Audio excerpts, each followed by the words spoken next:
فَأَلْهَمَهَا فُجُورَهَا وَتَقْوَاهَا، اور ہم نے الہام کر دیا اس کی نافرمانی،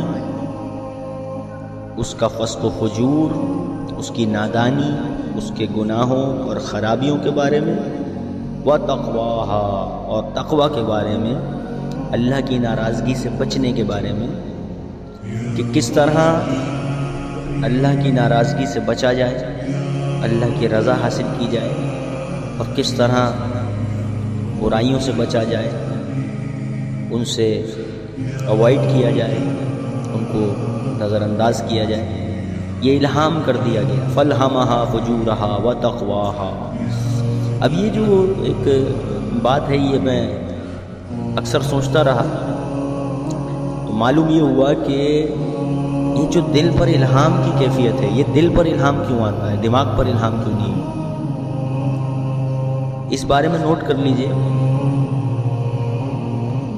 اللہ فرماتا ہے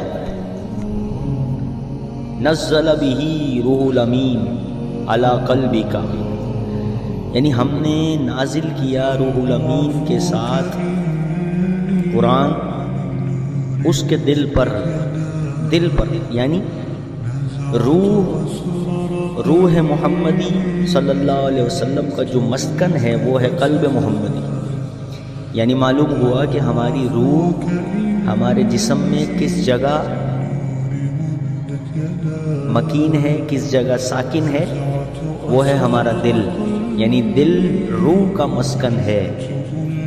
اس لیے الہامات، اللہ کی طرف سے جو الہامات ہوتے ہیں، پیغامات ہوتے ہیں، وہ دل پر اترتے ہیں، یعنی روح پر اترتے ہیں، یعنی ہماری روح کا تعلق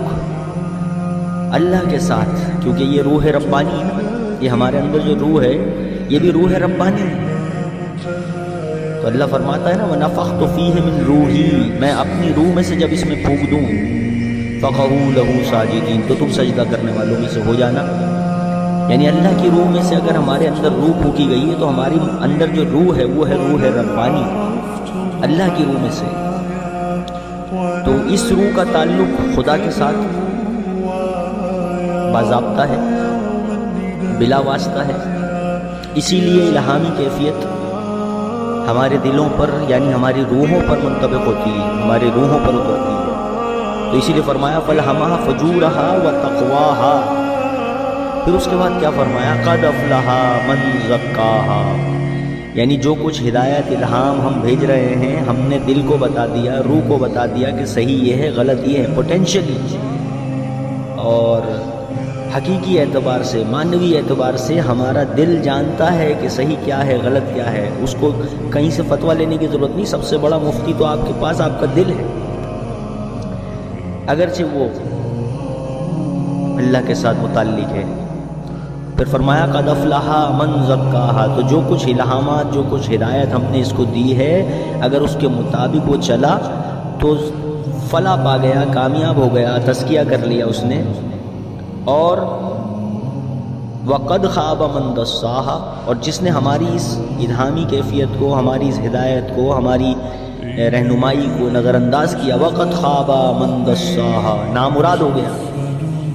یقیناً نامراد ہو گیا جس نے اس کو خاک میں دبا دیا۔ یعنی اس کا ایک مفہوم یہ بھی ہے کہ جس نے ہماری ہدایت کو خاک میں دبا دیا، دوسرے یہ مفہوم بھی اس کا نکلتا ہے کہ اگر تزکیہ کیے بغیر انسان مر گیا، اس جسم کو اس نے خاک میں دبا دیا تو نامراد ہو گیا، یعنی اگر مر گیا۔ بس مولا ہدایت فرمائے۔